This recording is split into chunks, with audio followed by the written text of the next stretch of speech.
क्या कभी आपने महसूस किया है, क्या कभी आपको महसूस हुआ है कि आप कितना भी अच्छा कर लो, लोग फिर भी आपको समझते ही नहीं हैं? कभी किसी ने आपको इग्नोर किया और आपके अंदर से एक आवाज़ आई हो, they don't really care about us. ये लाइन एक सॉन्ग नहीं है, एक गाना नहीं है, ये एक यूनिवर्सल इमोशन है। इंसान का सबसे गहरा दर्द यही है कि वो महसूस करे कि किसी ने उसको किसी को उसकी फ़िक्र ही नहीं है। आज हम बात करेंगे इस फीलिंग के पीछे वाली साइकोलॉजी पर।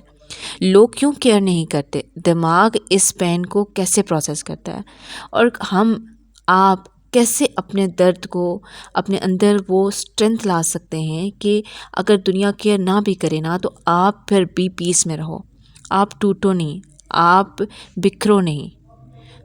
इसके पीछे क्या हकीकत है, क्या साइकोलॉजिकल हकीकत है, वो हम जानेंगे इंशाल्लाह। स्टार्ट कर लेते हैं, लेकिन कोशिश कीजिएगा कोई भी पार्ट स्किप मत करें ताकि आपको हर चीज़ अच्छे से समझ आ सके। ठीक है। देखिए, इंसान सोशल क्रिएचर है।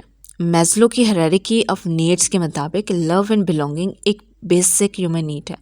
जैसे खाना हो गया, पानी हो गया और नींद होगी। जब ये नीड पूरी होती है तो दिमाग इससे थ्रेट समझता है। न्यूरोसाइंस कहता है कि इमोशनल रिजेक्शन और फिजिकल पेन एक ही एरिया एक्टिवेट करते हैं। इंटीरियर आप कह सकते हैं कि कॉर्टेक्स। ठीक है। आप वैसे सिंगुलेट आप लोगों ने कभी सुना होगा, अगर सुना है तो इंटीरियर सिंगुलेट कॉर्टेक्स एक पार्ट होता है, ठीक है, ब्रेन में। मतलब जब कोई आपको इग्नोर करता है तो आपका ब्रेन उससे ऐसे ट्रीट करता है जैसे आपको चोट लगी हो, इसलिए वो चुभन रियल होती है। वो सिर्फ एक फीलिंग नहीं है, एक न्यूरल रिएक्शन है। ठीक है। लोग केयर क्यों नहीं करते, हमें तो ये समझ नहीं आता ना। यहाँ दो मेजर साइकोलॉजिकल रीज़न समझने लायक हैं जो आपको समझनी चाहिए। सबसे पहले सेल्फ सेंटर्ड फिल्टर। हर इंसान अपनी लाइफ के लेंस से देखता है, वो किसी और की नज़र से तो नहीं देखता ना। वो हर चीज़ को अपनी नीड्स और सर्वाइवल के हिसाब से प्रोसेस करता है। इसलिए कई दफ़ा वो आपकी फीलिंग्स इग्नोर नहीं करता, बस उन्हें नोटिस नहीं कर पा रहा होता और आपको लगता है कि उसने जो है वो इग्नोर कर दिया। दूसरा है empathy fatigue. Modern life stress, social media और कंपटीशन ने एम्पैथी कम कर दिया बहुत ज़्यादा। अब देखिए, रिसर्च बताती है कि पिछले 20 सालों में ह्यूमन एम्पैथी 40% घट गई है। लोग अपने स्ट्रेस में इतने ज़्यादा गिर जाते हैं, इतने ज़्यादा गहरे हो जाते हैं कि दूसरे के दर्द को महसूस ही नहीं कर पाते। कुछ लोग इमोशनली अवॉइडेंट होते हैं, वो केयर करते हैं पर दिखाई नहीं देता, दिखता नहीं है, क्योंकि उन्हें अपने अंदर का जो पेन होता है वो हैंडल करना नहीं आ रहा होता।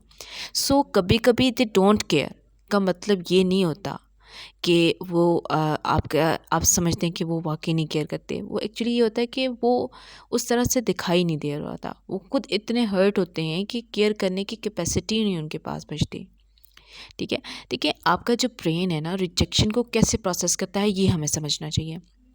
जब आप महसूस करते हो कि लोग फिक्र नहीं करते तो दिमाग का अलार्म सिस्टम ऑन हो जाता है। जैसे अमिगडाला फियर सिग्नल भेजता है, मैं अकेला हो गया, मैं अनसेफ हूँ। ठीक है। कॉर्टिसोल और एड्रीनालाइन रिलीज़ होते हैं, आपका बॉडी फाइट और फ्लाइट मोड में चला जाता है। फिर डिफ़ॉल्ट मोड नेटवर्क एक्टिवेट होता है, तो ओवर थिंकिंग का जो फैक्ट्री होता है, मैं इतना अच्छा क्यों नहीं हूँ, सब मुझे क्यों इग्नोर करते हैं, ये सारी चीज़ें एक्टिवेट हो जाती हैं। ये लूप जितना रिपीट होता है ना, उतना ही नेगेटिव वायरिंग मजबूत हो जाती है। लेकिन न्यूरोप्लास्टिसिटी का फ़ायदा ये है कि ये रीवायर भी हो सकता है अगर आप कॉन्शियस प्रैक्टिस करो तो। उसके लिए कॉन्शियस प्रैक्टिस बहुत ज़रूरी है। अब रिजेक्शन से निकलने का भी तो ज़रूरी है ना, लेकिन रिजेक्शन से का निकलने से इसका साइंस क्या है। साइकोलॉजिस्ट कहते हैं कि जब रिजेक्शन मिले ना तो सेल्फ सूथिंग करो, मतलब अपने अंदर वो कंफर्ट क्रिएट करो जो आपको बाहर से नहीं मिल रहा होता। कुछ प्रैक्टिकल स्टेप्स होते हैं, जैसे पहला स्टेप है पॉजिटिव सेल्फ टॉक। बोलो, मैं अपने फीलिंग्स को रिस्पेक्ट करती हूँ, ये करता हूँ, मैं वर्दी हूँ। ठीक है। चाहे कोई देखे या ना देखे, डीप ब्रीथिंग करो, ग्राउंडिंग सांस लो और अपने हाथ देखो, अपने इन्वायरमेंट को फील करो, दिमाग में प्रेजेंट चीज़ें महसूस करो। उसके अलावा पर्सपेक्टिव चेंज करो, पर्सपेक्टिव शिफ्ट करो। हर रिजेक्शन आपको नई डायरेक्शन में भेज सकती है। शायद आपको जो मिला है वो आपके लिए इतना अच्छा नहीं, जो नहीं मिला वो आपके लिए अच्छा ही था ही नहीं, जो मिला है वो बेस्ट है। ठीक है। ये प्रैक्टिस आपका नर्वस सिस्टम को ना काम करती है और सेल्फ वर्थ को रीबिल्ड करती है। तो आप अपने आप को भी समझने की कोशिश किया करें कि एक्चुअली में आप चाहते क्या हैं और आपके लिए सही क्या है। अब इमोशनल डिटैचमेंट और इमोशनल इंटेलिजेंस में क्या फ़र्क होता है। पेन जो होता है ना, पेन, दर्द, दर्द से बचने के लिए हम कह देते हैं कि I don't care any more, लेकिन ये इमोशनल नंबनेस है, स्ट्रेंथ नहीं है। टेम्परेरी शील्ड है जो अंदर के वाउंड को कवर करता है, हील नहीं करता। अब बेटर ऑप्शन क्या है कि इमोशनल इंटेलिजेंस, अपने इमोशंस को फील करो, ठीक है, समझो और रेगुलेट करो। Like instead of I don't care के बोलो कि मुझे फ़र्क पड़ता है पर मैं अपने रिएक्शन को कंट्रोल करती हूँ, ये करता हूँ। अब देखें, ये बैलेंस इमोशनल मैच्योरिटी का साइन है और ये आपका पीस बनाता है, ठीक है। अब सेल्फ वर्थ रीबिल्ड करना है तो कैसे करना है? जब हम कहते हैं ना कि they don't care about us, उसके पीछे एक हिडन बिलीफ होता है, मैं केयर के लायक नहीं हूँ एक्चुअली में, इस वजह से मेरी केयर नहीं की गई। ये बिलीफ तोड़ना ज़रूरी है, क्योंकि अगर आप यही समझते रहोगे ना कि मैं इस काबिल ही नहीं था, तो आप कभी भी अपने सेल्फ वर्थ नहीं बना सकते। सेल्फ वर्थ बनाने के लिए डेली माइक्रो स्टेप्स लेने पड़ते हैं। जैसे अपने इन्वायरमेंट्स में जो भी चीज़ें हैं उनको अंडरस्टैंड करें, अपने अचीवमेंट्स लिखो, चाहे छोटी ही क्यों ना हो, अचीवमेंट ज़रूर लिखें। अपने लिए बाउंड्री सेट करें, अपनी कंपनी चूज़ करें कि जहाँ कि आपको सेफ फील होता है। अपने अंदर के इनर चाइल्ड को वैलिडेट करो और उससे कहो कि तुम इनफ हो, ठीक है। याद रखो कि सेल्फ लव आपका एक लग्जरी नहीं है, हीलिंग टूल भी है, ठीक हो गया। अब फॉरगिवनेस और फ्रीडम को समझ लेते हैं कि ये क्या चीज़ें होते हैं। देखिए, हमारा अगला स्टेप तो ये होता है ना कि अगर हमने ये समझ लिया कि सेल्फ वर्थ ज़रूरी है, तो अब ये भी ज़रूरी है कि हम ये भी स्टेप ले लें कि फॉरगिव करना है।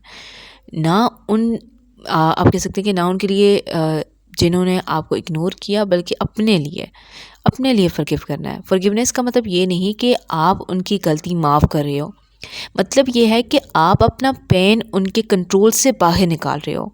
जब आप छोड़ देते हो ना एक्सपेक्टेशंस, आपका दिमाग लाइट हो जाता है, स्ट्रेस कम, पीस ज़्यादा। ये साइंटिफिकली प्रूवन है कि फॉरगिवनेस अमिगडाला एक्टिविटी, लाइक आप कह सकते हैं कि अमिगडाला की एक्टिविटी कम करता है और ऑक्सीटोसिन जैसे पीस हार्मोन हो रहता है उसको बढ़ाता है, ठीक है।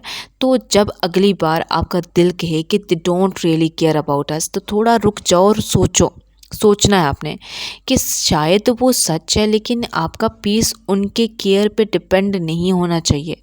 आपका दिमाग सीख सकता है कैसे अपने अंदर से लव, एम्पैथी और स्टेबिलिटी जनरेट करनी है। और जब आप अंदर से कंप्लीट हो जाते हो तो दुनिया की कोल्डनेस भी आपको तोड़ नहीं सकती, ये हमेशा याद रखना। They don't really care about us, शायद नहीं, लेकिन मैं अपने अंदर के इंसान को केयर करने लगा हूँ, ये याद रखना। आपका हीलिंग आपसे शुरू होती है और आप इनफ हो, चाहे कोई देखे या ना देखे, ठीक है। तो आज से ये याद रखो कि आप इम्पोर्टेंट हो, आप अपने लिए अपने आप को इम्पोर्टेंट बनाओ।